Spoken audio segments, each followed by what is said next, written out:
mereka mengaku sebagai keturunan Nabi. Ya, pengakuan ini harus diverifikasi betul atau tidak. Ternyata tidak betul menurut penelitian saya, dan dikuatkan oleh hasil tes DNA yang melenceng itu. Itu sudah sangat saling menguatkan, dan saya kira sudah tidak bisa lagi bergerak ke arah bahwa kita harus tetap mengakui husnudzon. Nah, husnudzon itu tidak bisa lagi kita jadikan sebagai sebuah dalil ketika sesuatu itu sudah jelas salah. La ibrata bil dzannil bayyini khata'uhu. Tidak dihitung dzon yang sudah jelas salahnya. Jadi dzon itu boleh dijadikan sebagai sandaran ketika sesuatu itu masih 50-50. Maka kita menggunakan husnudzon. Tetapi kalau sesuatu itu sudah jelas salah, maka tidak boleh lagi husnudzon. Itu di dalam usul fikih juga begitu. La ibrata bidzannil bayyini khata'uhu. Tidak boleh kita tetap husnudzon terhadap sesuatu yang jelas sudah salahnya. Kemudian, adakah pidana? Sudahkah dilaporkan agar ada efek jerah? Saya belum sampai ke arah tindakan hukum ya terhadap pengakuan-pengakuan klaim-klaim cucu Nabi. Tetapi apabila masyarakat itu menghendaki itu, masyarakat bisa untuk mencoba melaporkan kepada pihak-pihak berwajib apakah nanti ada pasal-pasal yang bisa untuk dijadikan pegangan oleh pihak kepolisian untuk menjerat orang-orang yang mengaku sebagai keturunan Nabi yang sudah tidak terkonfirmasi oleh kitab nasab, oleh kitab sejarah dan tes DNA itu.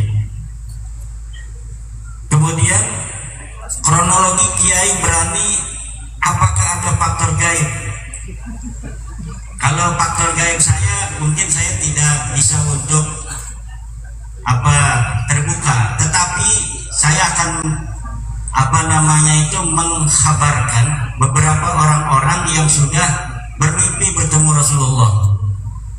Jadi banyak orang-orang setelah bab nasab ini muncul mengaku bertemu Rasulullah, dan diantaranya adalah para pengurus muslimat.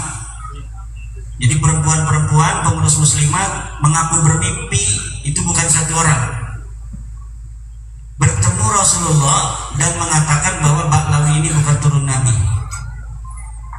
Kemudian ada juga yang menyampaikan dan dia diperintahkan oleh Rasulullah itu untuk menyebarkannya pada manusia. Waktu itu saya sedang ada acara dakwah di Ciamis, dia mengejar, ketemu saya. Kebetulan waktu itu ada Gus Fuad, ada Kiai Syarif Rahmat, karena ada haul acara haulnya ayahanda dari Ki Syarif Rahmat. Nah, orang yang mengaku bertemu Nabi dan diperintahkan untuk menyebarkannya itu pengen di YouTube, pengen disumpah Al-Quran, boleh katanya. Maka di dalam YouTube Gus Fuad itu kan ada dia disumpah dengan Al-Quran, karena Gus Fuad tidak mau di YouTube kan, tapi tidak disumpah terlebih dahulu. Dia mengatakan bahwa dia bertanya pada Rasulullah dalam mimpinya itu, apakah Ba'lawi ini turun Nabi? Kemudian dijawab bukan. Dan masih banyak lagi, tetapi orang-orang yang lain ini tidak mengatakan dia disuruh untuk menyebarkannya. Makanya mereka tidak masuk ke YouTube, karena memang tidak diperintahkan untuk disebarkan. Nah, itu diantaranya itu ya, hal-hal gaib itu kan sesuatu yang tidak verifikatif. Jadi mimpi itu la hujjatan ru'ya, tidak ada hujjah dengan menggunakan mimpi. Bahkan untuk mimpi ketemu Rasulullah pun tidak bisa. Kiai Suparman mimpi bertemu Rasulullah bahwa besok bulan 1 Ramadan, tanggal 1 Ramadan puasa gitu. Sementara hitungan hisab belum, rujat tidak terlihat, tapi Kiai Suparman mimpi bertemu Rasulullah. Apakah boleh itu dijadikan hujah? Tidak bisa. Walaupun yang ngomong itu Rasulullah dalam mimpi, itu mungkin bagi yang mimpi silahkan saja untuk mengikuti. Tetapi ketika dikatakan pada orang itulah hujjah, tidak ada hujjah yang bisa kita ambil dari mimpi. Tetapi masyarakat kita ini masyarakat yang Islam, tetapi juga masih kental dengan apa namanya mistis-mistis gitu, ya kan? Makanya banyak sekali yang bertanya apakah ada hal-hal gaib gitu, apakah pernah disantet segala macam, apa pernah, kalau dipelet mungkin ya kalau dipelet mungkin gitu, kalau disantet ya wallahu alam gitu kan. Tetapi memang tadi dikatakan oleh Kiai Husnuddin itu tentang hijib-hijib yang banyak. Waktu di pesantren saya senang puasa hijib-hijib itu. Jadi kitab-kitab apa namanya itu hikmah itu mungkin ratusan hijib yang saya lakukan itu. Ya. Di antaranya ada hijib as-sakron itu juga. Saya tidak tahu apakah hijib as-sakron itu karangan Ali as-sakron atau bukan gitu. Tetapi saya sudah berpuasa hijib itu. Tetapi kan tidak mungkin seluruh hijib-hijib itu kita menghafalnya. Kita jadikan 1 atau 2 sampai 3 pegangan kita untuk berdoa. Tetapi apa namanya itu hijib-hijib yang lain hanya kita wirid ketika kita lagi riyadhah itu saja. Kemudian tentang kalau babatan kita ikuti, ya orang-orang yang mengaku sebagai turun Nabi yang belum terverifikasi batal, karena di dalam kaidah ilmu nasab dikatakan an-nasabu al-aslu fin nasabi as-sihhah, asal daripada nasab itu adalah sahih sampai datangnya dalil yang membatalkan. Nah kalau Bahlawi ini sudah banyak dalil yang membatalkan, maka dia sudah tidak sahih lagi. Tidak boleh lagi kita mengakui Bahlawi ini sebagai turun Nabi.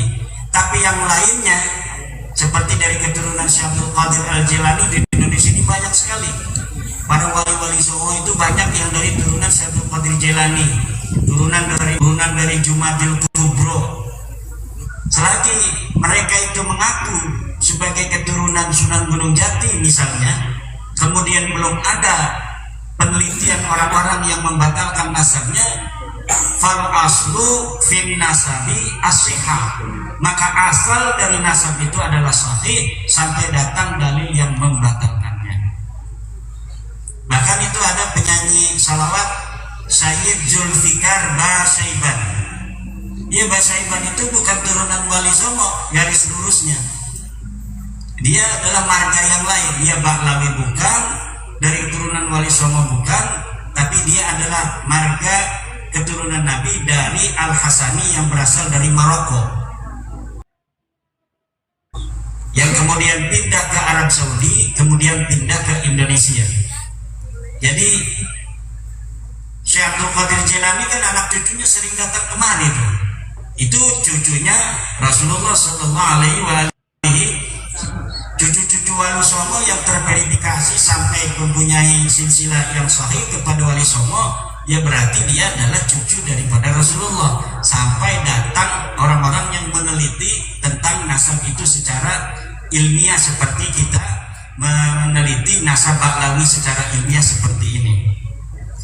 Kemudian dari Bapak Bambang Iskandar Bus Kota, yang di sini kiai-kiai banyak yang jadi pelanggannya. Saya tidak tahu apakah kiai yang di sini ini pernah punya hutang pada Bambang Iskandar yang perlu dibayar.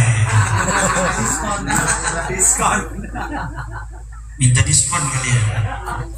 Sebenarnya betulkah sih nggak sambung nasab Bahlawi ini? Betul Pak, nasab Bahlawi ini tidak tersambung, dan saya sering ditanya apakah bertanggung jawab nanti di akhirat. Saya katakan berulang-ulang, saya bertanggung jawab di akhirat bahwa Bahlawi ini bukan turun Nabi secara ilmiah. Kalau misalnya kita mengikuti sesuatu yang tanpa ilmu, itu yang harus bertanggung jawab itu nanti di hadapan Allah. Wala taqfu ma laysa laka bi ilmun. Jangan kau ikuti sesuatu yang tidak ada dalilnya. Nah ini dalilnya banyak sekali. Itu kitab saya itu sampai berapa itu yang menerangkan tentang Balawi putus. Ada kiai yang gak mau baca kitab saya katanya. Kalau baca berarti udah tahu. Nanti kalau udah tahu katanya kita harus mengakui bahwa Balawi bukan cucu Nabi gitu. Ada yang begitu. Makanya dia gak mau baca katanya kitab saya itu.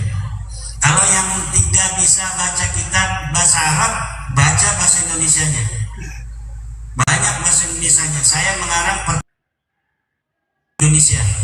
Kemudian terputusnya nasab Habib di Indonesia kepada Nabi besar Muhammad SAW.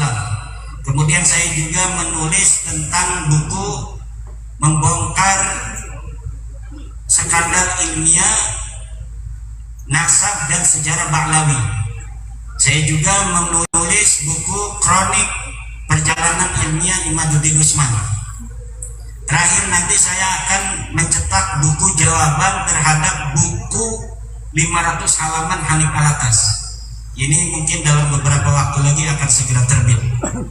Itu sudah hampir 700 halaman. Cuma kemudian terganggu oleh Kiai Suparman ini yang undang-undang begini nih sama Kiai Ageng. Saya udah 2 bulan tidak kemana-mana. Saya gunakan untuk menulis itu. Selain untuk menghindari hal-hal yang tidak diinginkan demi lancarnya pelantikan Bapak Presiden kita Prabowo Subianto dan Wakil Presiden Bapak Gibran Rakabuming Raka. Setelah tanggal 20 selesai dilantik, saya langsung berangkat ke Banyuwangi besoknya. Kemudian saya mendengar pengumuman itu, bukan besoknya, pas hari dilantiknya itu. Saya mendengar pelantikan pengumuman menteri-menteri itu pada malam hari itu di mobil juga. Nah itu sebagai komitmen saya bahwa kajian saya ini bukan untuk mengacaukan keamanan negara, karena saya sangat mencintai negara saya, negara Indonesia ini. Saya sangat mencintai Nahdlatul Ulama. Saya juga bukan untuk memecah belah antara sesama warga NU. Tidak ada itu. Kenapa itu ada yang setuju, ada yang tidak? Ya dalam setiap hal baru pasti ada yang setuju, ada juga yang tidak setuju. Itu hal-hal yang biasa saja.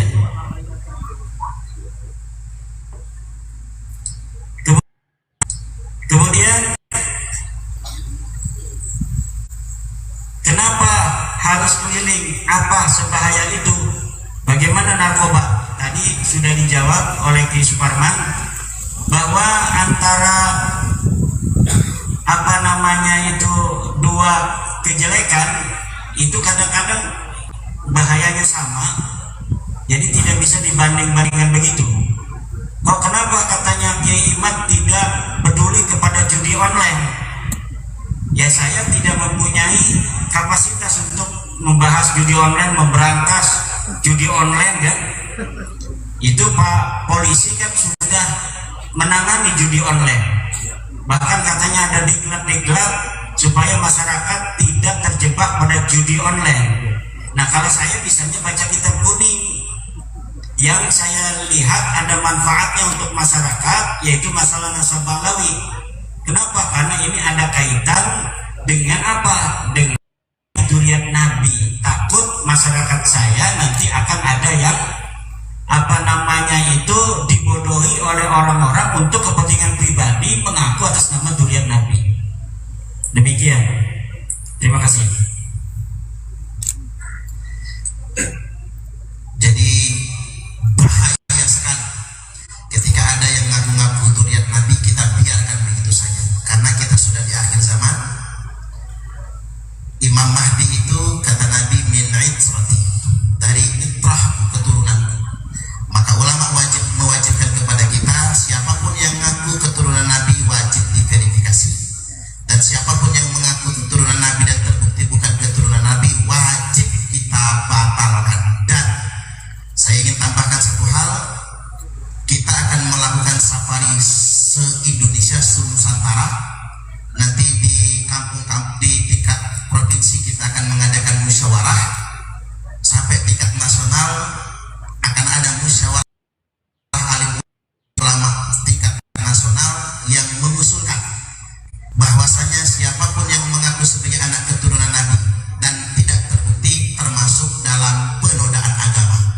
Setelah ada munas alim ulama dan sudah ada keputusan bersama, maka dengan bekal hasil keputusan itu kita bisa melakukan pemidanaan terhadap Bani Ba'al. Tepuk tangan. Baik, sekarang kita buka termin kedua. Silakan. Tolong panitia dibantu karena nggak kelihatan. Ada Gus Budi, ada dari Pondok Pesantren Al Huda, mungkin ingin berargumentasi di sini. Jangan di grup WhatsApp aja. Dan jangan menuduh kita ini anti durian Nabi. Ya, silakan berargumentasi di sini biar didengar bersama. Monggo. Keceplosan ya. Bismillah, nama saya Budi Setiawan, disingkat Buset. Tapi bukan bujukan setan ini Pak Yai. Ini sebelumnya agak berbeda dengan teman-teman yang bertanya. Pada dasarnya mengapa saya bertanya, karena ini diskusi ilmiah. Dalam sudut pandang ilmiah, suatu perbedaan itu nggak jadi suatu permasalahan. Yang jadi masalah itu bukan berbeda pemikiran, tapi berbeda pendapatan. Jadi masalah itu. Saya pribadi secara keilmuan dari guru saya Bapak Kiai Haji Muhammad Mu'allim Ridwan ke Abah Nurudin An-Nawawi, ke Abah Zainuddin Saifullah, ke Simbah Nyai Jazuli Usman Kuso, selalu mengajarkan bahwasanya min jumlatil habaib min dirati Rasulillah. Nah itu yang saya yakini. Nah itu dalam artian setelah polemik ini berkembang pesat, karena sepengetahuan saya ini sudah berjalan gak cuma 2-3 tahun, tapi sudah berjalan sampai 12 tahun yang lalu. Nah baru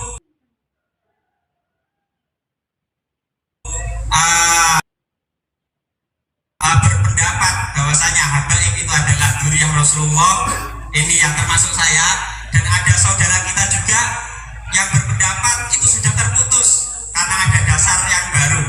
Ini ya monggo, yang terpenting secara persatuan ukhuwah Islamiyah ini tetap terjaga, gak saling jotos-jotosan, gak saling ribut-ributan ataupun merubah rasa kopi menjadi rasa ciki. Ya, monggo pertanyaannya. Pertanyaannya satu, untuk Yai Imaduddin. Pertanyaan pertama, kalau pembuktian nasab ini harus ditentukan oleh kitab sejaman, maka pembatalan ini juga harus ada yang kitab sejaman. Ini satu. Dan sepengetahuan saya juga belum banyak sekali nasab-nasab dzurriyyah Rasulullah, tidak cuma min Saddah Bani Ba'alawi Sayyid Ubaidillah, tetapi dari Syekh Abdul Qadir Jailani ini belum ada kitab yang sejaman dengan Syekh Abdul Qadir Al-Jailani. Itu sepengetahuan saya. Kalau mungkin ada, mungkin saya belum tahu gitu.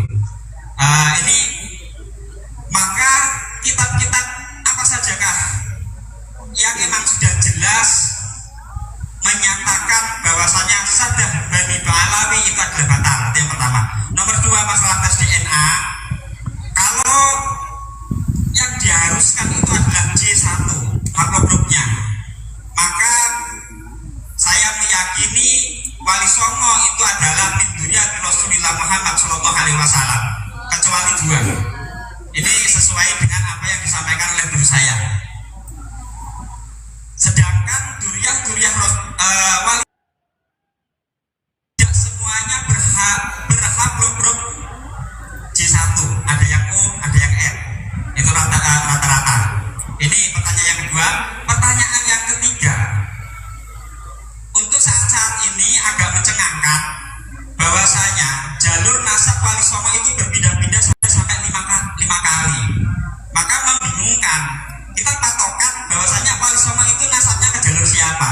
Apa ke jalur Imam Al-Ghazali ataupun ke jalur Al-Jilani? Nah mungkin itu diperlukan juga penjelasan kitab sejaman. Terima kasih Pak. Assalamualaikum warahmatullahi wabarakatuh. Waalaikumsalam. Waalaikumsalam warahmatullahi wabarakatuh. Terima kasih Gus Budi. Alhamdulillah. Ini ilmiah Gus, bagus itu. Dan memang orang boleh beda pendapat ya, dan perbedaan pendapat ilmiah. Tapi jangan pernah menuduh Kiai Imam membenci Ahlul Bait tadi, karena itu fitnah yang sangat kejam sekali. Baik, pertanyaan berikutnya, monggo. Assalamualaikum warahmatullahi wabarakatuh. Waalaikumsalam warahmatullahi wabarakatuh. Perkenalkan, nama saya Dadan, berasal dari Tanjung Bintang yang saya masih melihat banyak sekali kritik dari para habaib. Mungkin tidak banyak kiai yang saya mau tanyakan karena hari-hari saya siang, malam, pagi, sore kami selalu berdiskusi dengan Gus Hasan, dengan Teguh Koli, bahkan dengan Kiai Khalid, dengan Gus Aziz. Artinya untuk meyakini bahwa Habib ini nasabnya batil itu sudah tidak ada.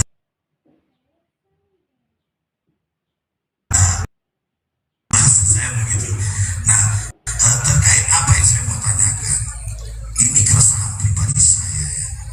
Bagaimana saya ini sedikit kecil-kecil di rumah itu punya TPA yang saya asuh, namanya Al-Rahman Kiai. Nggak banyak lah, muridnya sekitar 70 orang. Saya berpikir saya punya tanggung jawab moral di lingkungan saya untuk mendidik anak siapapun itu, saya anggap anak saya, untuk menjadi cerdas dan pintar. Tapi saat ini, nah ini saya anggap bencana ya Mbak Alawi ini ya. Saat ini kita dipaksa bodoh dengan bahasa husnuzon. Ya, kenapa? Saya bilang dipaksa bodoh karena kita itu berbicara itu harus berdasar data, Bapak-bapak. Ya, jadi kalau saya awal-awal di perdebatan Mbak Alawi, kalau mereka mengabaikan sebuah catatan, itu nggak perlu catatan sejaman. Ini gila.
Assalamualaikum warahmatullahi taala wabarakatuh. Usah kita ditanya. Iya. Oh, sedikit ya. Bagus. Yun sewu dumateng para masayikh wabil khusus dumateng Bayai Imaduddin. Dalam hal kajian nasab diakui sampai Abuya Syed Agil Sirot menyatakan kajian ilmiah Bayai Imaduddin susah untuk ditangkap, dalam arti kajiannya benar dan yang menyatakan salah susah untuk dicari dalilnya. Kami sebagai santri yang jelas dalam kitab-kitab dalam pondok-pondok pesantren yang ala Nahdlatul Ulama itu selalu diajarkan kitab wajib yang namanya Ta'limul Muta'alim. Sementara mayoritas hampir 100% ulama-ulama dulu selalu husnudzon kepada Habib adalah dzurriyyah Rasulullah SAW. Dalam kitab taklim itu ada bita'dimil ilmi wa ahlihi wa ta'dimil ustadi wa tawqirihi. Sementara kita kalau menyatakan Ba'alawi itu bukan nasab Nabi, apakah kita tidak bertentangan dengan husnudzon para guru-guru kita? Sementara ala yura annal insana la yakfuru bil maksiati wa inama yakfuru bitarkil hurmati. Dalam arti nyuwun sewu, ketika kita maksiat dalam arti belum masuk kufur, tetapi ketika kita meninggalkan hormat itu masuk dalam kategori kufur menurut Ta'limul Muta'alim. Walaupun guru kita tidak pernah mengajarkan dalam arti mewajibkan, tapi guru kita takdim. Sementara santri itu melihat dalam kitab Nahwu yang namanya kalam ada kuluma afada, apapun yang dilakukan tanpa perkataan, walaupun gerak-geraknya mata, kedip-kedipnya mata, ra'aitu anna tarfi faqad qala marhaban wa ahlan wa salam bil huduri, itu termasuk dalam kategori kalam yang menganjurkan kepada santri untuk ta'dim husnudzon kepada Ba'alawi. Nyuwun sewu niku mawon sikap santri harus bagaimana, sementara santri Nahdlatul Ulama diajarkan husnudzon kepada gurunya. Matur suwun. Wassalamualaikum warahmatullahi taala wabarakatuh. Waalaikumsalam warahmatullahi wabarakatuh. Di Setiawan tadi singkatannya busa ya. Salah, buset ya. Boleh singkatan buset ya. Kata Gus Budi, kalau pembuktian nasab itu harus berdasarkan kitab sesama,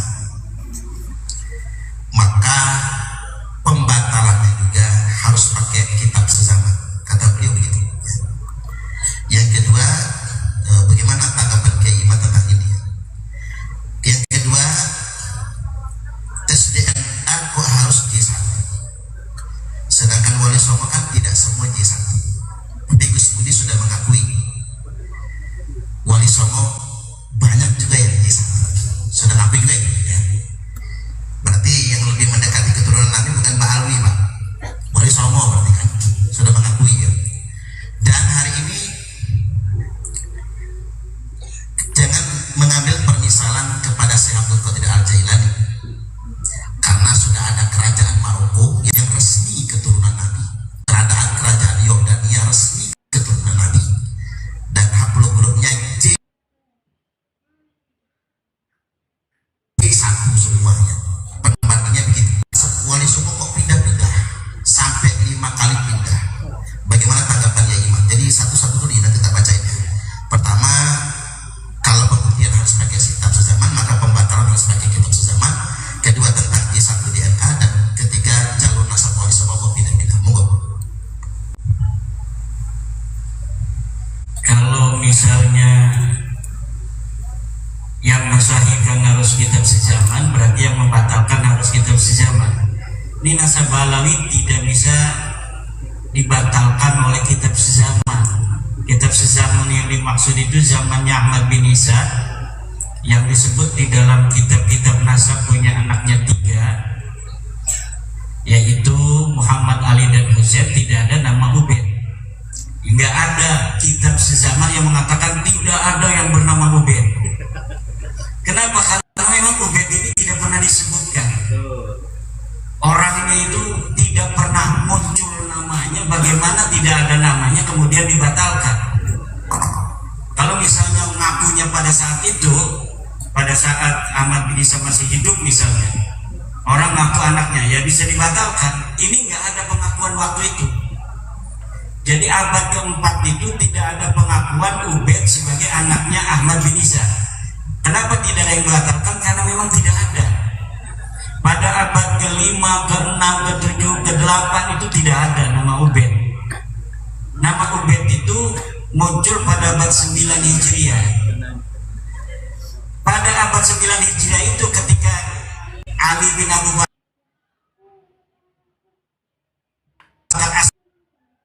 dia nulis, banyak yang tidak percaya kepada keluarga dia yang mengaku turun Nabi. Itu ada di dalam kitab Al-Burqatul Musibah sendiri. Apa yang dikatakan oleh Ali As-Sakron, bahwa itu orang-orang hasud dan iri dengki, tidak percaya kepada mereka sebagai turun Nabi. Itu jadi ketika mereka mengaku itu, dia mengakui bahwa banyak orang yang tidak mengakui pengakuan dia. Itu kitab sezamannya. Kitab sezamannya itu ya kitab Al-Burqatul Musibah sendiri. Dia yang mengaku sendiri, tapi dia juga meriwayatkan adanya orang-orang tarim yang tidak percaya kepada nasabnya dia itu. Makanya ketika disebutkan ijma pada zaman Syekh Yusuf An-Nabhani abad ke-13, itu tidak bisa disebut ijma, karena ijma itu ada syaratnya. Syarat ijma itu sebelumnya tidak boleh ada perbedaan pendapat. Di dalam kitab Ushulul Fiqh karya Abdul Wahab Khalaf dikatakan, al-ijma'u ijma'u kulli asrin idza lam yataqaddam alaihi al-khilaf. Apabila ada khilaf, maka tidak bisa itu disebut ijma. Al-ijma'u ijma'un sahihun idza lam yataqaddam alaihi khilaf.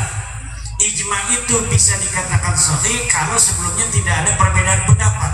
Sedangkan nasab Ba'lawi ini di abad 9 aja ketika mereka mengaku, banyak ulama-ulama di Tarim nggak mengakui. Dari mana saya tahunya? Dari kitabnya Ba'lawi sendiri yang meriwayatkan adanya orang-orang hasud yang tidak percaya kepada nasab dia. Ya, orang yang tidak percaya disebut aja orang hasud kan. Padahal Nabi memang tahu bahwa mereka ini bukan turunan Nabi. Terus apa ya? Tes DNA harus C1, ini bukan kata saya loh. Tes DNA ini melalui penelitian para pakar biologi.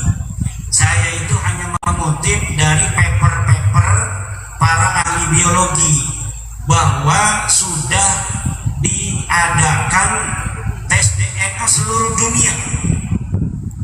Mulai 2004 itu sudah dimulai proyeknya, kemudian 2010 sampai terakhir kemarin itu belum berubah. Tidak ada berubah, konsisten dari sejak 2004 sampai 2024, udah 20 tahun tes DNA ini dilakukan, ya tidak berubah sejak awal bahwa J1 itu orang Arab, bahwa G itu orang Kaukasus, O itu adalah orang Indonesia, garis laki gitu. Karena kan keturunan Nabi itu yang dimaksud garis laki. Kalau garis laki hari ini Nabi Muhammadnya orang Arab J1, maka yang sekarang ini walaupun adanya di Lampung yang mengaku keturunan Nabi garis laki-laki harus sama J1-nya. Itu sudah tidak bisa lagi untuk mengelak itu. Masa depan itu orang yang mengaku turun Nabi nggak usah dibahas-bahas kitabnya mana, nggak usah dibahas sejarahnya bagaimana, dilihat dari tes DNA-nya dulu. Kalau tes DNA-nya udah J1, dia mengaku turun Nabi dari garis laki, maka baru itu diteliti dari ilmu nasab dan sejarahnya. Kalau belum apa-apa tes DNA-nya udah G begitu, udah disingkirin, nggak bakal dibahas lagi. Ngapain nanti ujung-ujungnya pasti putus atau ada pemalsuan. Itu. Nah, tentang nasab Wali Songo kenapa berpindah-pindah? Yang mindah-mindah itu bukan kita, Baklawi yang mindah-mindah nasab Wali Songo dalam kitab mereka. Tahun 1960 Salim bin Jindan menulis kitab bahwa tentang Syekh Khalil Bangkalan. Saya melihat sendiri manuskripnya dari cucu Syekh Khalil Bangkalan. Tulisannya tulisan Salim bin Jindan. Dia mengurut silsilahnya Syekh Khalil Bangkalan ke Wali Songo, kemudian ke Baklawi. Sementara manuskrip Nusantara yang telah diteliti oleh Profesor Dr. Hussein Jayadiningrat tahun 1919, dari berbagai manuskrip yang ada, tidak ada itu punya Profesor Dr. Hussein Jayadiningrat, masih ada dia. Namanya itu Kritik Sejarah Banten. Kritik Sejarah Banten karya Profesor Dr. Hussein Jayadiningrat. Itu dia meneliti berbagai macam manuskrip yang ada dari Wali Songo pada tahun 1919, kemudian dijadikan disertasi di Den Haag, Belanda. Kemudian kita bisa baca terjemahnya hari ini dari bahasa Belanda. Tidak ada satu pun dari 11 riwayat keturunan jalur Wali Songo yang ada dicatat oleh Profesor Dr. Hussein Jayadiningrat dari manuskrip tua yang ada di Nusantara yang jalur Baklawi. Jadi tahun 1919 saja tidak ada jalur Wali Songo ke Baklawi. Lalu pada zaman tahun 1960 baru ada manuskripnya dari tulisan Salim bin Jindan Baklawi. Ini dari Habaib. Nah, dikatakan ada manuskrip Negara Kertabumi di Cirebon 1690 abad 17 berarti. Ternyata itu manuskripnya palsu. Manuskrip palsu yang juga ditulis 1960, kemudian diatribusikan bahwa dicatat atau ditulis tahun 1690, padahal 1960 dibalik. Kertasnya itu kertas yang biasa diproduksi oleh pabrik Indonesia 1960. Silakan cari di internet manuskrip Negara Kertabumi palsu. Itu ada bagaimana filolog UI sudah mengadakan penelitian manuskrip itu palsu. Di situ ada silsilah Sunan Gunung Jati sampai Ubaidillah. Ternyata manuskrip itu palsu. Pakainya apa itu? Tulisannya tulisan Jawa kuno. Jadi tulisannya Jawa, kemudian tidak berbahasa Belanda, tidak berbahasa Indonesia, tapi tulisan Jawa. Tapi ditulisnya 1960. Di sana ada nasab Wali Songo, terutama Sunan Gunung Jati sampai ke Ubaidillah. Ternyata manuskrip ini adalah manuskrip palsu. Satu lagi manuskrip itu cerita Purwaka Caruban Nagari. Purwaka Caruban Nagari itu yang juga ada silsilah ke Baklawi itu sama manuskrip Belanda. Manuskrip pada zaman Belanda yang ditengarai bahwa manuskrip itu adalah manuskrip sengaja untuk memutarbalikkan sejarah Indonesia. Jadi manuskrip kolonial, manuskrip palsu untuk memotong sejarah Wali Songo dan bangsa Indonesia hari ini. Kenapa? Karena Belanda itu, bapak-bapak ibu-ibu, mempunyai sebuah kepentingan agar bangsa Indonesia ini jangan bersatu di masa depan. Akhirnya silsilah-silsilah kita yang satu dengan orang Aceh, dengan orang Maluku, dengan orang Bali, dengan orang Kalimantan dipisah-pisah. Bahwa tidak ada kaitan keluarga. Padahal semua orang Nusantara ini ada kaitan keluarga. Maka saya sudah katakan nanti saya akan berusaha untuk mengumpulkan Indonesia ini bukan hanya merasa dirinya bersaudara dengan perjanjian di atas undang-undang dasar, tapi juga memang kita secara de facto adalah saudara dari sisi darah, sama-sama keturunan Nusantara.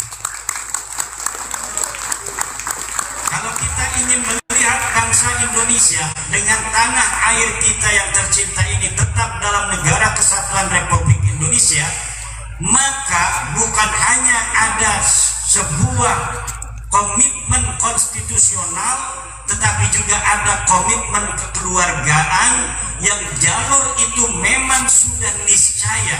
Kenapa kita sekarang ini ada di dalam jajaran pulau-pulau Nusantara? Karena memang leluhur kita dulu ini satu.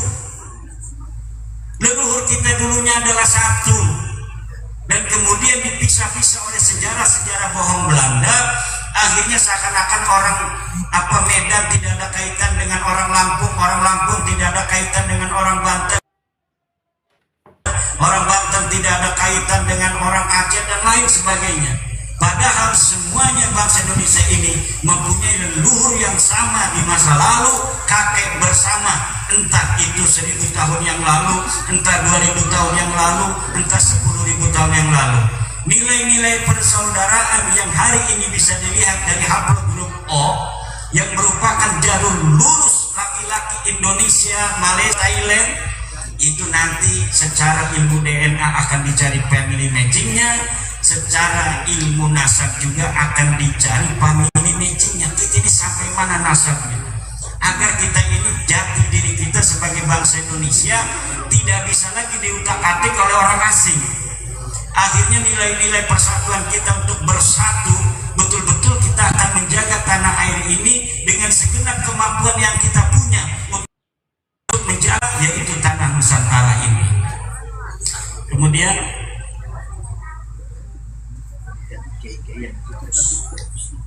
bagaimana menyikapi kiai-kiai masih husnudon?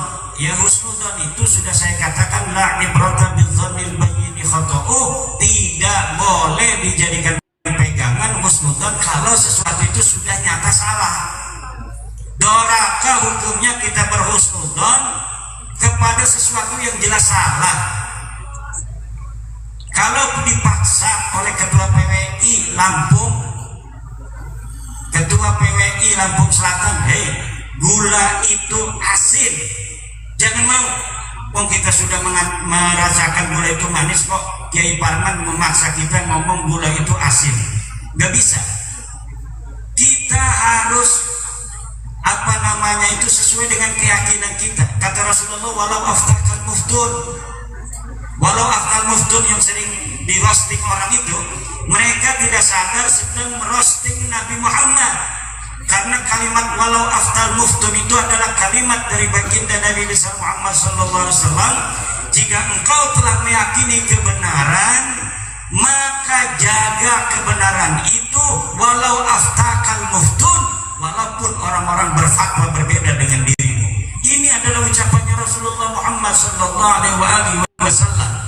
Tetapi di roasting katanya Kiai Imad itu tidak akan menerima apapun dalil yang dibawa oleh ulama sedunia, karena dia sudah mengatakan walau aftal muftun.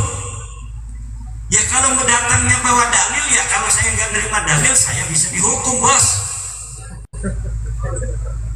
Kalau kita ngomong sembarangan nggak ada dalil, kita ini bicara hoak. Kalau hoak itu bisa kena pasal. Sekarang mana dalilnya yang mengatakan Mbak Lawi itu turun Nabi? Ayo kita adu dalilnya. Kalau tidak, berarti Anda yang menyebarkan hoak selama ini. Tapi kenapa Kiai Suparman belum melaporkan orang yang nyebarin hoak? Nggak tahu, tanya sama Kiai Suparman. Kalau saya sibuk ngajar ngaji, nggak bisa lapor-lapor kemana-mana. Kalau di somasi numpuk saya banyak itu somasi. Saya biarkan aja, kapan mereka mau melaporkan, ayo kita diskusi di pengadilan. Kita diskusi di pengadilan itu enak, Pak. Saya lihat itu kalau pengadilan itu hakim memberikan keluasan kepada orang-orang untuk bicara apa adanya sesuai fakta yang dimiliki, untuk dihadapkan. Mana dalilnya kamu? Coba lihat, kata hakimnya. Coba ini lihat, ini palsu Pak Hakim, kata saya. Kan nanti gampang saya ngomongnya. Tuh lihat Pak Hakim, kertasnya aja begitu. Katanya tahun 600 Hijriah. Ini kertasnya ada garis-garisnya Pak Hakim. Coba lihat tuh. Garis-garis begini, ini pabrik Indonesia tahun 1960 Pak Hakim. Bener ini Kiman nih. Ini yang bener. Itu nanti begitu. Kalau di pengadilan ujung-ujungnya misalnya kalau hakimnya puyeng, Udahlah DNA aja, DNA. Panggil dari BRIN, panggil dari Rumah Sakit Bayangkara, Polri. Ini pegang ini, orang ini pegang ini. Coba rambutnya ambil, darahnya ambil. Coba mesinnya bawa sini, kita lihat supaya tidak bohong. Kalau dokternya ini bohong, kita tembak langsung nih dokter. Jangan bohong, coba lihat. Kita lihat sampai ini mesin mengatakan apa hasil daripada haplogrupnya dia itu. Demikian. Karena apa? Kalau tidak begitu, tidak dibawa di pengadilan mesinnya. Wah, itu bisa jadi rekayasa. Mereka kan gampang menuduh. Orang-orang yang benar itu dituduhnya di framing yang tidak benar. Nanti dalam pengadilan, ayo ditaruh di apa mesinnya itu, bawa kemari mesinnya, kita lihatin bagaimana hasilnya. Itu yang akan terjadi. Dan pengadilan itu banyak duitnya, negara namanya, bisa mengambil ahli-ahli DNA dari internasional untuk dihadirkan. Bener nggak ini Dokter Sugeng dari Indonesia yang mengatakan haplogrupnya apa G ini Bahlawi bukan haplogrup turunan Nabi?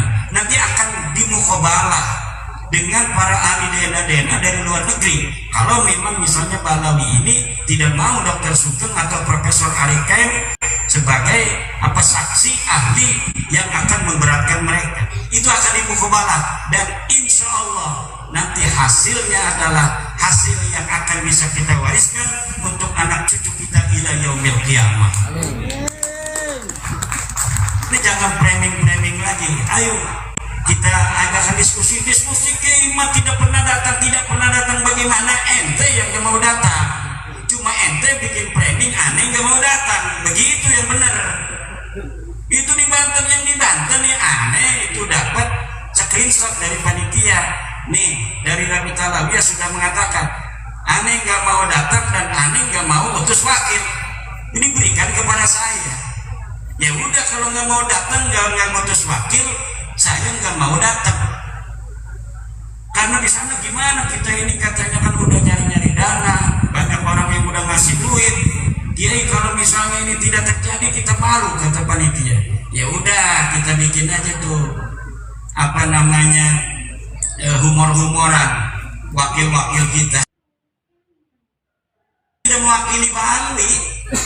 Hanif Alatas itu mewakili di sini, dan dia menyatakan itu di dalam debat itu bahwa kami tidak mewakili Rabita. Kenapa mereka tidak berani mewakili Rabita?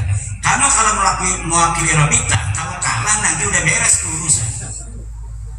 Kemarin juga itu di Rabita Alawiyah mengadakan acara diskusi, katanya saya diundang nggak mau datang. Kenapa itu saya nggak mau datang? Tanggal 7 September, karena sebenarnya mereka diundang dulu oleh kita, bukan oleh kita, oleh Universitas Wali Songo. Tanggal 10 September saya diundang oleh Universitas Wali Songo, tanggal 10 September dari perwakilan Rabi Talawiyah diundang. Kemudian tiba-tiba kok mereka mau mengadakan dulu tanggal 7-nya sengaja. Kenapa? Kalau saya nggak datang nanti dibikin planning alasan. Ya kata saya, kalau tanggal 10 kita mau diskusi, di situ aja kita tuntasin. Ngapain saya harus diskusi sebelumnya di Rabi Talawiyah?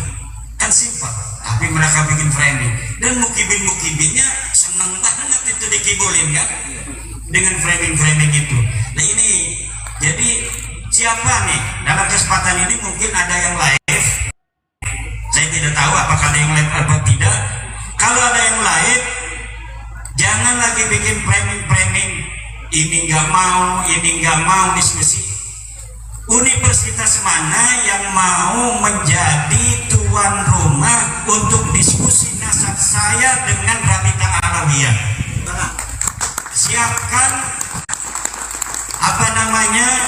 segala sesuatu yang harus disiapkan untuk terjadinya diskusi nasab antara saya dan Rabita Alawiyah, dengan syarat tempatnya yaitu di kampus, dihadiri oleh para pakar sejarah, dihadiri oleh orang-orang pinter. Nggak usah ada pendukung saya, nggak usah ada pendukung Bahlawi, hanya orang-orang pinter, dokter, profesor. Silakan di situ Bahlawi, siapa yang mau jadikan wakil, mau 1, 2, 3, 20 silakan, saya sendirian. ini bisa disampaikan dan ini kalimat saya ini bisa dijadikan pegangan kalau saya tidak mau. Yang penting tempatnya di universitas, kalau bisa yang masih dekat-dekat di Jakarta begitu ya, supaya kita nggak jauh-jauh datangnya itu.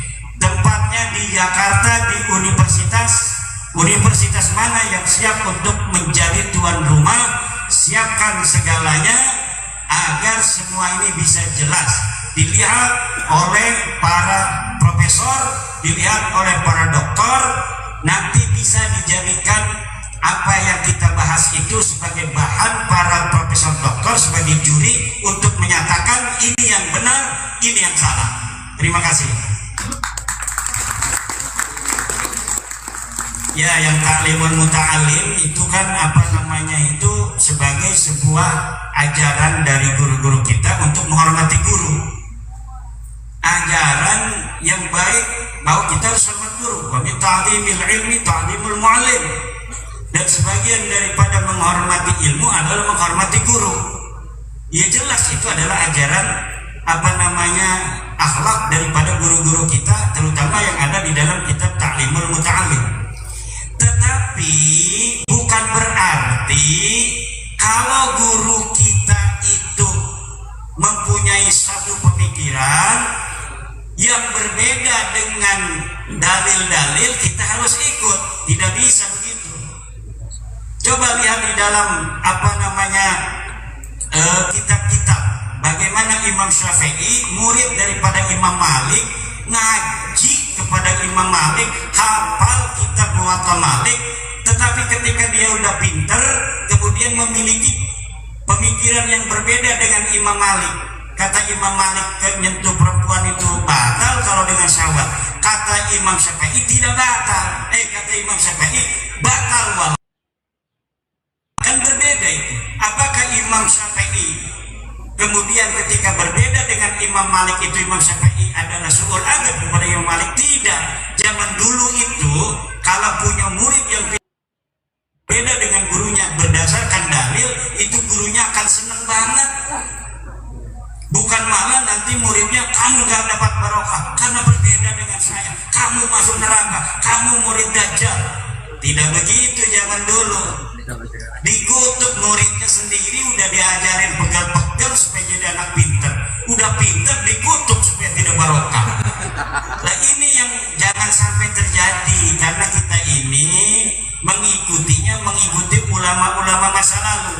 Imam Syafi'i punya murid Imam Ahmad bin Hambal, diajar dari kecil sampai gede. Udah gede Imam Ahmad bin Hambal bikin madhab sendiri, tidak sama dengan madhab Imam Syafi'i. Itu biasa di dalam tradisi ilmiah ulama-ulama kita masa lalu. Syekh Hasim Asy'ari berbeda dengan Syekh Bisri Samsuri, sama-sama pendiri Nahdlatul Ulama. Kalau berbeda ya berbeda saja, tapi berteman ya tetap berteman. Begitu pula Syekh Hasim Asy'ari berbeda dengan Hadratus Syekh Mas Kumambang di sana tentang kentongan. Kata Syekh Hasim Asy'ari kentongan nggak boleh untuk sholat. Kata Hadratus Syekh Mas Kumambang boleh. Ya saling menghormati saja walaupun berbeda. Syekh Hasim Asy'ari sholat berbawa kasar tidak boleh, tapi guru saya Syekh Tubagus Hasuri bin Tahir Al-Bantani mengatakan boleh. Ya, ketika kita melakukannya dengan ittiba kepada Syekh Tubagus Hasuri bin Tahir, bukan berarti saya menghina Syekh Hasim Asy'ari. Tidak, itu perbedaan pendapat saja. Hal-hal yang wajar dan lumrah dalam tradisi ilmiah. Ada lagi? Yang jelas kalau penetapan isbat nasab harus dengan kitab sezaman, maka pembatalan nasab juga harus dengan masa sezaman. Pengakuan pada abad 4 Hijriah belum ada yang memalsukan nasab Imam Ahmad, keturunan Imam Ahmad, maka tidak perlu ada pembatalan di zaman itu. Pembatalan itu terjadi setelah ada pengakuan palsu, setelah ada seseorang yang bernama Bahar bin Smith ngaku-ngaku di persidangan sebagai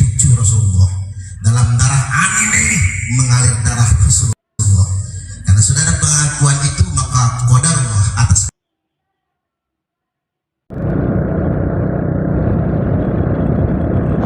Itulah tadi ceramah dari Kiai Haji Imaduddin Usman Al-Bantani yang menggemparkan Lampung. Semoga dengan adanya ceramah tadi memberikan pencerahan dan juga pengetahuan akan Sabah Alawi. Bagaimana menurut pendapat teman-teman semua? Silakan lanjut di kolom komentar. Terima kasih sudah selalu support Arman Al-Fatih. Kita ketemu lagi di video selanjutnya. Assalamualaikum warahmatullahi wabarakatuh. Wah, ini ada benar lah. Kantor ya. Lagi kan.